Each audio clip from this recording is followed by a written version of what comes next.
Hello दोस्तों, कैसे हो आप सब। आई होप आप सब बढ़िया होंगे। मैं रजत गर्ग एक बार फिर से आपका स्वागत करता हूं अपने यूट्यूब चैनल मैथ बाय रजत गर्ग में। और आज मैं आपको कराने जा रहा हूं क्लास 10th का बड़ा ही इंपॉर्टेंट चैप्टर जिसका नाम है अर्थमेटिक प्रोग्रेशन, चैप्टर नंबर 5 की एक्सरसाइज 5.1।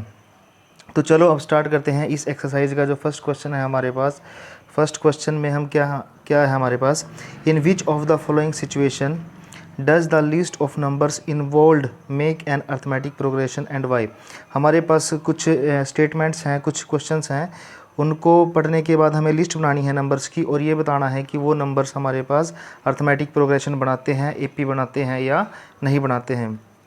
जो इसका फर्स्ट क्वेश्चन है वो क्या है, the taxi fair after each kilometre when the fair is rupees 15 rupees for the first kilometre and ₹8 for the each additional kilometre. एक सिटी के अंदर टैक्सी का जो फेयर है, टैक्सी का जो रेंट है, वो एक फर्स्ट किलोमीटर के लिए तो हमारे पास कितना है, 15 रुपये, और उसके बाद जितना भी एडिशनल किलोमीटर चलेंगे तो उसके हिसाब से 8 रुपये पर किलोमीटर के हिसाब से ऐड होते रहेंगे। तो हमें ये बताना है कि इसके द्वारा जो लिस्ट बनेगी हमारे पास नंबर्स की, वो एपी बनाएगी या नहीं बनाएगी। तो सबसे पहले हम क्या करेंगे, let the taxi fare for first kilometre के लिए टैक्सी फेयर कितना है हमारे पास, फर्स्ट किलोमीटर के लिए टैक्सी फेयर है हमारे पास 15 रुपये। और सेकंड किलोमीटर के लिए the taxi fare for second kilometre, और सेकंड किलोमीटर के लिए क्या होगा, क्योंकि हर किलोमीटर के लिए हमारे पास कितने रुपीज़ ऐड होंगे, 8 रुपीज़ ऐड होंगे। तो यहाँ पर 15 + 8 कितना हो जाएगा हमारे पास, 23 हो जाएगा। अब ऐसे ही the taxi fare for the third kilometre यानी कि 3 किलोमीटर के लिए हमारे पास कितना हो जाएगा, 15 + 8 + 8, क्योंकि हर एक किलोमीटर के लिए बाद में 8 रुपये जो है वो ऐड होते चले जाएंगे। तो हमारे पास कितना आ जाएगा, 31 आ जाएगा। और ऐसे ही the taxi fare for the 4 kilometre के लिए कितना हो जाएगा, फर्स्ट किलोमीटर के लिए 15 था, दूसरे किलोमीटर के लिए 8 था, तीसरे के लिए भी 8 था और चौथे के लिए भी 8 हो गया। तो हमारे पास कितना आ जाएगा, 39 आ जाएगा। अब इनसे जो हमारी लिस्ट बनेगी, जैसे हमारे पास फर्स्ट किलोमीटर के लिए हमारे पास रेंट कितना था, 15 था। सेकंड किलोमीटर के लिए हमारे पास रेंट कितना बन गया, फैक्ट्री फेयर कितना बन गया हमारे पास, 23। और 3 किलोमीटर के लिए हमारे पास फेयर हो गया 31, और 4 किलोमीटर के लिए हमारे पास फेयर हो गया 39। तो ये जो लिस्ट बनी, अब हमें चेक करना है कि एपी है या नहीं है। तो इसके लिए हम क्या करते हैं, सबसे पहले ये होगा हमारे पास ए, ये हो जाएगा हमारे पास A2, ये हो जाएगा हमारे पास A3, ये हो जाएगा हमारे पास A4। इनमें डिफरेंस चेक करेंगे, कॉमन डिफरेंस निकालेंगे, A2 - के A1 कितना आ जाएगा इसमें, 23 - के 15 यानी कि 8। ऐसे ही हम क्या करेंगे, A3 - के A2 करेंगे, 31 - के 23, तब भी कितना आ जाएगा, 8 आ जाएगा। ऐसे ही हम A4 - के A3 करेंगे, यानी कि 39 - के 31 = 8। और हर एक केस में हमारे पास जो डिफरेंस है, डिफरेंस कितना आ रहा है, डिफरेंस आ रहा है हमारे पास हर केस में 8। तो अगर डिफरेंस कॉमन होता है हमारे पास, तो वो जो लिस्ट ऑफ नंबर्स होती है हमारे पास वो क्या होगी, तो हमारे पास जो ये 15 है, 23 है, 31 है और 29 है, ये क्या हो जाएगी, एक एपी बन जाएगी। तो ये था इस एक्सरसाइज का फर्स्ट पार्ट। और अब हम बात करेंगे इसके सेकंड पार्ट के बारे में। जो सेकंड पार्ट है क्वेश्चन नंबर 1 का, the amount of air present in a cylinder when a vacuum pumps removes 1/4 of the remaining air in the cylinder at a time. अगर हमारे पास सिलेंडर के अंदर एयर प्रेजेंट है और उसमें से 1/4 एयर निकलती है अलग अलग स्ट्रोक में। जैसे पहले स्ट्रोक में अगर सपोज करो, यहाँ कैसे हो गए, let air present in cylinder. जैसे हमने सिलेंडर के अंदर एयर प्रेजेंट कंसीडर कर ली कि सिलेंडर के अंदर कितनी एयर है, 1 एयर प्रेजेंट है। तो अब क्या होगा, एयर कितनी रिमूव होगी फर्स्ट स्ट्रोक के अंदर, एयर रिमूव्स इन फर्स्ट पहला स्ट्रोक क्या होगा, वैक्यूम पंप चलेगा और वैक्यूम पंप 1/4 जितनी एयर सिलेंडर के अंदर प्रेजेंट है उसका 1/4 वैक्यूम पंप सिलेंडर में से निकाल देगा। तो 1 का 1/4 कितना हो जाएगा हमारे पास, 1 का 1/4 हो जाएगा हमारे पास 1/4। तो 1/4 निकाल देगा। अब रिमेनिंग एयर कितनी रह जाएगी, remaining air in the cylinder after first stroke, पहले स्ट्रोक के बाद कितनी एयर रह जाएगी, 1 में से हम माइनस कर देंगे 1/4, यहाँ से एलसीएम लेंगे हमारे पास 4 माइनस के 1/4 यानी कि 3/4 हमारे पास क्या रह जाएगी, एयर रह जाएगी सिलेंडर के अंदर। कितनी थी एयर सिलेंडर के अंदर, सपोज हमने कंसीडर कर ली थी कि 1 यूनिट एयर हमारे पास सिलेंडर के अंदर थी और वैक्यूम पंप ने क्या करी, एयर रिमूव कर दी फर्स्ट स्ट्रोक के अंदर, जितनी एयर उसके अंदर है उसका 1/4 रिमूव कर दी। तो 1/4 रिमूव करी तो हमारे पास कि 1 का 1/4 आ जाएगा। तो remaining air in the cylinder after first stroke, जो फर्स्ट स्ट्रोक के बाद हमारे पास सिलेंडर के अंदर एयर कितनी बची, 1 माइनस के 1/4 यानी कि 3/4 एयर अब सिलेंडर के अंदर हमारे पास रह गई है। When second stroke is applied, जब सेकेंड स्ट्रोक अप्लाइड होगा, then the amount of air removes, जब सेकेंड स्ट्रोक अप्लाइड होगा तो अमाउंट ऑफ एयर रिमूव होगा, कितना रिमूव होगा, जितनी एयर है उसके अंदर उसका 1/4 रिमूव होगा। तो इसके अंदर कितना आ जाएगा हमारे पास, 3/16 जो है हमारे पास वो कितना, वो क्या होगा, एयर रिमूव हो जाएगी सिलेंडर के अंदर से। तो अब रिमेनिंग एयर कितनी रह जाएगी,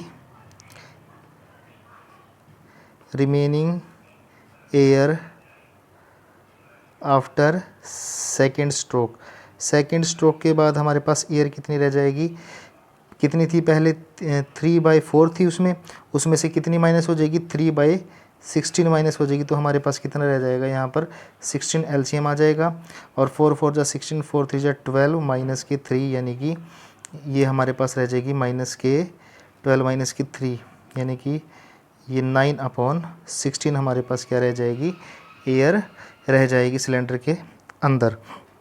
तो अब इन तीन हमारे पास जो नंबर्स की लिस्ट आई, जैसे अमाउंट पहले कितनी थी, एयर 1 थी, फिर उसके बाद एयर सिलेंडर के अंदर कितनी रहेगी फर्स्ट स्ट्रोक के बाद एयर सिलेंडर के अंदर हमारे पास रह गई है 3/4।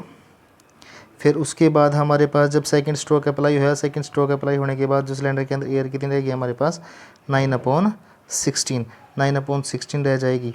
पहले 1 यूनिट थी, उसके बाद उसमें से 1/4 रिमूव होगी तो हमारे पास 3/4 यूनिट रहेगी। अब उसके बाद उसमें 3/4 में का 1/4 अगर उसमें से कम होगी तो उसके बाद हमारे पास जो एयर रहेगी वो 9/16 रह जाएगी। तो इन तीनों ऑब्जर्वेशन से हमें क्या निकालना है, डिफरेंस निकालना है। तो डी कितना आ जाएगा हमारे पास, A2 माइनस A1। तो यहाँ से A2 कितना है, 3/4 माइनस के 1 यानी कि 3 यहाँ 4 हो जाएगा माइनस के 4 यानी कि माइनस के 1/4, यहाँ से हमारा आ गया डी। अब यहाँ से अब हम यहाँ पे क्या ये तो था हमारे पास, अब डी एक और तरीके से निकलेगा, A3 माइनस A2 के तरीके से। अगर यहाँ पर 9/16 माइनस, यहाँ पर हम डी एक तरीके से और निकालेंगे, A3 माइनस के A2 करके, जैसे A2 माइनस A1 करें ऐसे ही हम क्या करेंगे, A3 माइनस A2 करेंगे। A3 माइनस A2 करेंगे, A3 कितना है हमारे पास 9/16, A2 कितना है हमारे पास 3/4। जब इन दोनों का एलसीएम लेंगे तो हमारे पास 16 आ जाएगा। अब जब 16 आ जाएगा एलसीएम तो हमारे पास यहाँ क्या होगा, 16 के टेबल में 16 1 पे आएगा तो यहाँ पर 9 ही रहेगा। 4 के टेबल में 16 हमारे पास 4 पे आएगा तो 3 को 4 से मल्टीप्लाई कर देंगे, 3 4 जा 12 यानी कि माइनस के 12 यानी कि माइनस के 3/16 आ जाएगा हमारे पास। तो यहाँ पर हमारे पास डिफरेंस कितना था, माइनस के 1/4 और यहाँ डिफरेंस कितना है हमारे पास माइनस के 3/16।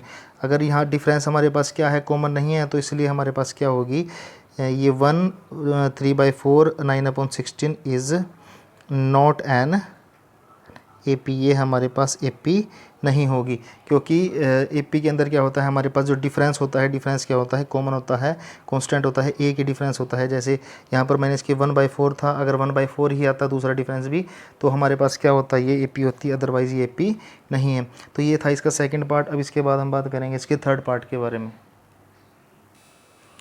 और अब हम बात करते हैं इसके थर्ड पार्ट की। थर्ड पार्ट जो है, the cost of digging a well after every meter of digging when it cost ₹150 for the first meter and rises by ₹50 for each subsequent metre.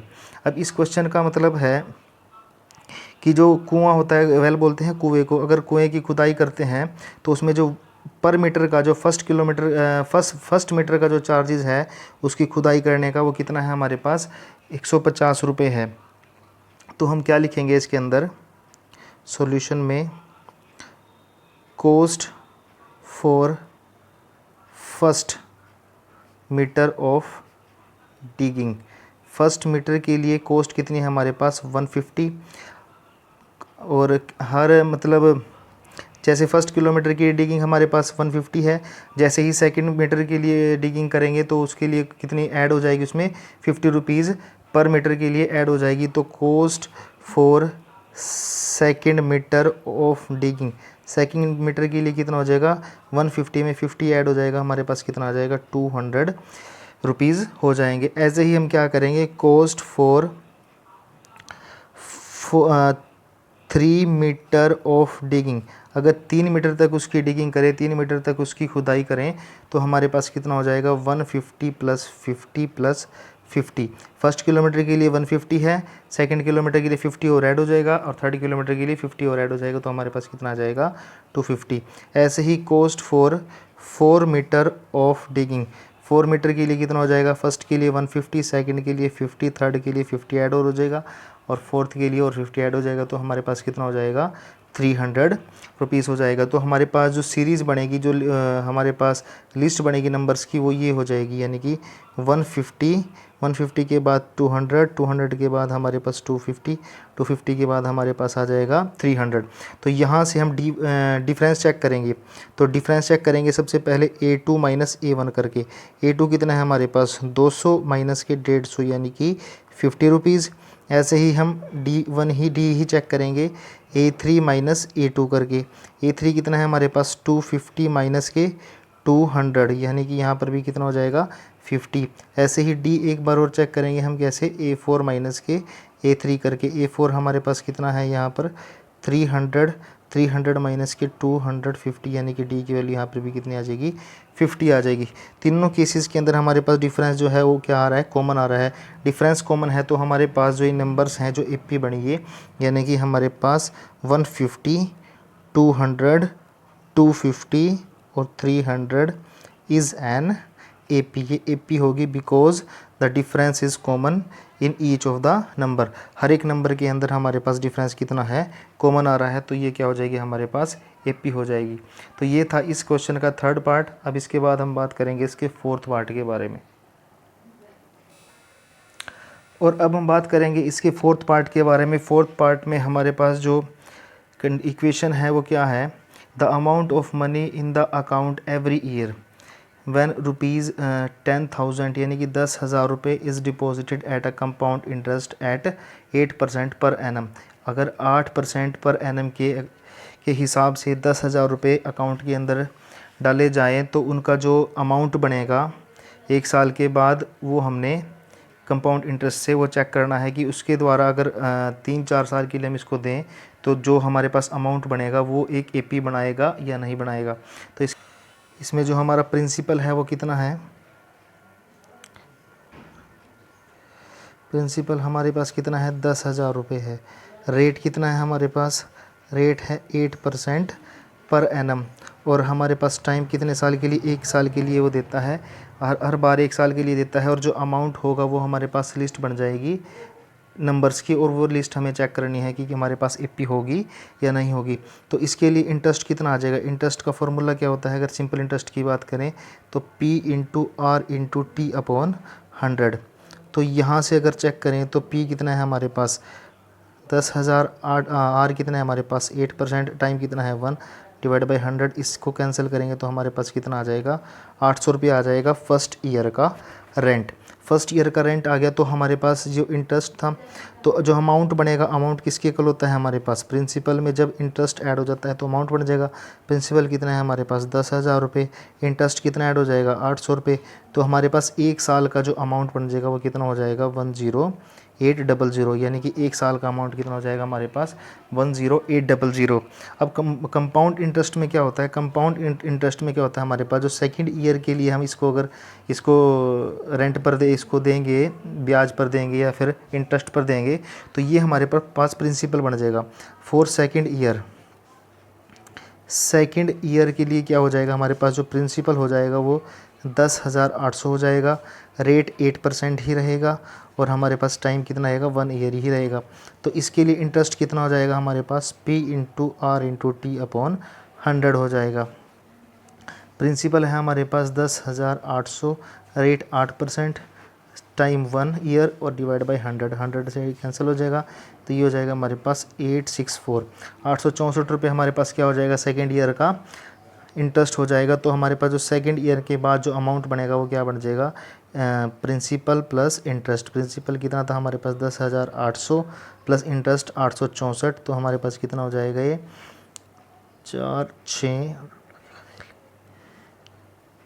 11,664 रुपये हमारे पास क्या हो जाएगा, ये सेकेंड ईयर के बाद अमाउंट हो जाएगा अगर हम उसको कंपाउंड इंटरेस्ट पर दें।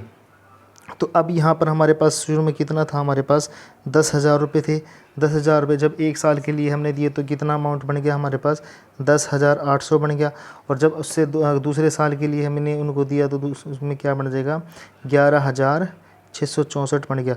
तो हमारे पास ये 3 नंबर की लिस्ट आ गई। अब ये 3 नंबर की लिस्ट से हमें चेक करना है कि हमारे पास ये AP बनाएगा या नहीं बनाएगा। तो सबसे पहले हम क्या करेंगे, डिफरेंस चेक करेंगे। डिफरेंस कैसे करते हैं, A2 माइनस A1 करके। A2 कितना है हमारे पास, 10,800 माइनस के 10,000, तो यहाँ पर डिफरेंस आ जाएगा हमारा 800 रुपये। तो ऐसे ही D को दोबारा चेक करेंगे, A3 माइनस A2 करके। तो D कितना आ जाएगा, 11,664 माइनस के 10,800, तो ये आ जाएगा हमारे पास 864। तो यहाँ डिफरेंस 800 है, यहाँ डिफरेंस 864 है। डिफरेंस हमारा डिफ़र कर रहा है, अलग अलग है। अगर डिफरेंस अलग अलग है तो हमारे पास ये जो A होगी, यानी कि जो 10,000 होगा, 10,800 होगा और 11,664, ये हमारे पास इज़ नॉट एन AP, ये हमारे पास AP नहीं होगी, because the difference between these term is not the common. In मतलब इन जो टर्म्स हैं, इन टर्म्स के बीच का हमारा जो डिफरेंस है वो सेम नहीं है, इसलिए ये क्या होगा हमारे पास AP नहीं होगी। तो ये था इसका फर्स्ट के 4 पार्ट। अब इसके बाद हम बात करेंगे इसके सेकंड क्वेश्चन के बारे में। और अब हम बात करेंगे इसके सेकंड क्वेश्चन के बारे में। सेकंड क्वेश्चन में हमारे पास क्या है, write first 4 terms of an AP when the first term A and the common difference are given in the follows. इसमें हमारे पास क्या है, सेकंड में हमारे पास फर्स्ट टर्म A गिवन है और कॉमन डिफरेंस D गिवन है। फर्स्ट टर्म A है और कॉमन डिफरेंस D है। तो हमें क्या करना है, इस AP की फर्स्ट 4 टर्म्स यानी कि A1 A2 A3 A4 ये फाइंड आउट करनी है। तो सबसे पहले क्या करेंगे, A तो हमारे पास गिवन है, A2 को निकालेंगे। A2 का क्या फार्मूला होता है, A प्लस D। A कितना है हमारे पास, यहाँ A है हमारे पास 10 और D कितना है 10। तो हमारे पास A2 कितना हो जाएगा हमारे पास 10 प्लस 10 20, यानी कि A2 आ जाएगा हमारे पास 20। ऐसे ही हमें क्या करना पड़ेगा, यहाँ से A3 निकालेंगे। A3 होता है हमारे पास A प्लस के 2D। तो A3 हो जाएगा हमारे पास, A कितना है 10 प्लस 2 मल्टीप्लाई 10, यानी कि A3 हो जाएगा हमारे पास 10 प्लस 20 यानी कि 30। तो A3 हो जाएगा हमारे पास यहाँ पर 30। ऐसे ही हमें क्या फाइंड आउट करना पड़ेगा, A4 फाइंड आउट करना पड़ेगा। A4 होगा A प्लस के 3D। A4 हो जाएगा हमारे पास, A कितना है 10 है और 3 इंटू D कितना हो जाएगा हमारे पास 10। तो A4 हो जाएगा 10 प्लस के 30 यानी कि 40। तो A4 की वैल्यू आ जाएगी हमारे पास 40। तो यहाँ से क्या होगा हमारे पास, हमने A तो हमारे पास ऑलरेडी गिवन था, A2 हमने निकाल लिया, A3 हमने निकाल लिया, A4 निकाल लिया। तो हमारे पास जो A1 A A2 A3 A4 को मिला के जो बनेगी उसको बोलेंगे हम AP, जो इस क्वेश्चन के लिए हमारे पास कितनी होगी 10, 20, 30 और 40। 10, 20, 30 और 40 हमारे पास क्या हो जाएगी AP हो जाएगी, जो था इस क्वेश्चन नंबर सेकंड का फर्स्ट पार्ट। अब इसके बाद हम बात करेंगे इसके सेकंड पार्ट के बारे में। और अब हम बात करेंगे सेकंड के सेकंड पार्ट में। सेकंड के सेकंड पार्ट में हमारे पास A कितना है -2 और D है हमारे पास 0। तो हमें सबसे पहले क्या निकालना है, A2 निकालना है। A2 होता है हमारे पास A प्लस के D। A कितना है हमारे पास -2 प्लस D का मतलब है 0, तो कितना आ जाएगा -2 ही आ जाएगा, यानी A2 की वैल्यू आ जाएगी हमारे पास -2। ऐसे ही हम फाइंड आउट करेंगे A3। A3 होता है A प्लस के 2D। A3 हो जाएगा, A कितना है हमारे पास -2 प्लस D है हमारे पास 2 × 0, तो यहाँ से आ जाएगा -2 प्लस 0। A3 भी कितना हो जाएगा हमारे पास -2 हो जाएगा। ऐसे ही हम फाइंड आउट करेंगे A4। A4 हो जाएगा हमारे पास A प्लस के 3D। A4 आ जाएगा हमारे पास, A कितना है -2 प्लस 3 × 0, यानी कि यहाँ पर -2 प्लस 0। A4 हो जाएगा हमारे पास -2। अब यहाँ से जो A1, A2, A3 और A4 को मिला के हमारे पास क्या बन जाएगी AP बन जाएगी। तो हमारे पास जो AP होगी वो क्या होगी -2, -2 और -2। ये था इस क्वेश्चन नंबर सेकंड का सेकंड पार्ट। अब इसके बाद हम बात करेंगे इसके थर्ड पार्ट के बारे में। और अब हम बात करेंगे सेकंड के थर्ड पार्ट के बारे में। इसमें हमारे पास जो फर्स्ट टर्म यानी कि A है वो 4 है और D कितना है -3। तो यहाँ से A2 कितना आ जाएगा A प्लस के D। A2 होएगा हमारे पास, A कितना है हमारे पास 4 प्लस D का मतलब है -3, तो A2 हो जाएगा हमारे पास 4 -3, क्योंकि प्लस माइनस माइनस हो जाएगा। A2 की वैल्यू हो जाएगी हमारे पास 1। A3 कितना हो जाएगा हमारे पास A प्लस के 2D। A3 हो जाएगा, A है हमारे पास 4 प्लस 2 × -3, यानी कि A3 आ जाएगा हमारे पास 4 और प्लस माइनस माइनस हो जाएगा, 3 × 2 = 6 हो जाएगा। यहाँ से A3 की वैल्यू आ जाएगी हमारे पास -2। ऐसे ही हम क्या निकालेंगे A4 निकालेंगे, A प्लस के 3D। A4 आ जाएगा हमारे पास, A कितना है 4 प्लस के 3 × -3। A4 आ जाएगा हमारे पास 4 minus minus plus minus minus हो जाएगा, 3 × 3 = 9 हो जाएगा। यहाँ से कितना आ जाएगा हमारे पास -5 आ जाएगा। तो जो हमारे पास AP बनेगी वो क्या होगी हमारे पास AP बनेगी, वो कितनी हो जाएगी 4, क्योंकि A कितना था 4 था, उसके बाद A2 यानी कि 1, फिर उसके बाद -2, फिर उसके बाद -5, और ये जो हमारे पास लिस्ट बड़ी नंबर की ये हमारे पास क्या हो जाएगी AP हो जाएगी, जिसका हमें क्या गिवन था गिवन था, फर्स्ट टर्म गिवन थी और कॉमन डिफरेंस गिवन था। अब इसके बाद हम बात करेंगे इसके फोर्थ पार्ट के बारे में। और अब हम बात करते हैं सेकंड के फोर्थ पार्ट के बारे में, जिसमें हमारे पास जो फर्स्ट टर्म है वो है -1 और सेकंड और जो हमारे पास कॉमन डिफरेंस है यानी D की वैल्यू कितनी है 1/2। तो सबसे पहले हम क्या करेंगे A2 निकालेंगे। A2 का फॉर्मूला है A प्लस के D। A कितना है हमारे पास -1 प्लस 1/2। तो यहाँ से क्या हो जाएगा 2 हम क्या ले लेंगे LCM ले लेंगे, -2 + 1 यानी कि -1/2। A2 कितना आ जाएगा हमारे पास -1/2 आ जाएगा। ऐसे ही हम क्या करेंगे A3 को फाइंड आउट करेंगे। A3 कितनी हो जाएगी A प्लस के 2D। A कितना है -1 प्लस 2D का मतलब है 2 × 1/2, 2 से 2 कैंसिल, यहाँ आ जाएगा हमारे पास -1 प्लस के 1 यानी कि 0। A2 कितना आ गया हमारे पास -1/2, A3 कितना आ गया हमारे पास 0, और A4 कितना आ जाएगा A4 आ जाएगा हमारे पास A प्लस के 3D, यानी कि A4 की वैल्यू आ जाएगी A कितना है हमारे पास -1 प्लस 3 × 1/2। यहाँ से हो जाएगा -1 प्लस 3/2, यहाँ से हो जाएगा हमारे पास 2 LCM ले लेंगे, -2 + 3/2 यानी कि 1/2, यानी कि जो हमारे पास A4 आ जाएगी वो 1/2 आ जाएगी। जो AP बनेगी इन दोनों को मिला के वो क्या हो जाएगी हमारे पास AP क्या होगी, सबसे पहले A आएगा, A -1 है, फिर A2 आएगा यानी कि -1/2, फिर हमारे पास A3 आएगा यानी कि 0, फिर उसके बाद A4 आएगा यानी कि +1/2। तो ये हमारे पास AP बनेगी, जिसका हमें क्या था फर्स्ट टर्म गिवन थी यानी कि A गिवन था और कॉमन डिफरेंस गिवन था यानी कि D गिवन था। तो अब इसके बाद हम बात करेंगे इसके क्वेश्चन नंबर सेकंड के लास्ट पार्ट यानी कि फिफ्थ पार्ट के बारे में। और अब हम बात करेंगे इसके फिफ्थ पार्ट के बारे में। फिफ्थ पार्ट में हमारे पास जो फर्स्ट टर्म है वो -1 0.25 है और कॉमन डिफरेंस कितना है माइनस के 0.25। तो इसके लिए हमें A2 निकालेंगे। सबसे पहले जो सेकंड टर्म होगी AP की, उसको फॉर्मूला क्या होगा, A प्लस के D। A कितना है हमारे पास माइनस के 1.25 प्लस माइनस के 0.25। यहाँ से जब इसको करेंगे माइनस के 1.25 और प्लस माइनस माइनस हो जाएगा 0.25। यहाँ से कितना आ जाएगा माइनस के 1.50 आ जाएगा हमारे पास क्या, A2। जो A2 आएगी हमारे पास 1.50 आ जाएगा। ऐसे ही हम A3 को फाइंड आउट करेंगे। A3 कितना हो जाएगा, A प्लस के 2D। तो A कितना है हमारे पास माइनस के 1.25 प्लस 2 मल्टीप्लाई D यानी कि 0 माइनस के 0.25। तो यहाँ से माइनस के 1.25 प्लस माइनस माइनस हो जाएगा यानी कि 0.50। तो यहाँ से हमारे पास जो A3 आएगी, जब इन दोनों को ऐड करेंगे माइनस के 1.75 हमारे पास क्या आ जाएगा, A3 आ जाएगी। अब हमें क्या करना, A1 है, A है हमारे पास, A2 है, A3 है। अब हमें इसकी फ़र्स्ट 4 टर्म्स निकालनी है, तो यानी कि अब A4 भी हमें निकालना पड़ेगा। A4 क्या होता है, A प्लस के 3D। तो A4 आ जाएगा हमारे पास, A कितना है माइनस के 1.25 प्लस 3 मल्टीप्लाई 0.25 यानी माइनस के 0.25। तो A4 आ जाएगा हमारे पास माइनस के 1.25, तो गिवन था हमारे पास, प्लस माइनस माइनस हो जाएगा और माइनस के 0.25 को जब 3 से मल्टीप्लाई करेंगे तो माइनस के 0.75 आ जाएगा। माइनस के 1.25 और माइनस के 0.75 को जब ऐड करेंगे तो हमारे पास माइनस के 2.0 आ जाएगा।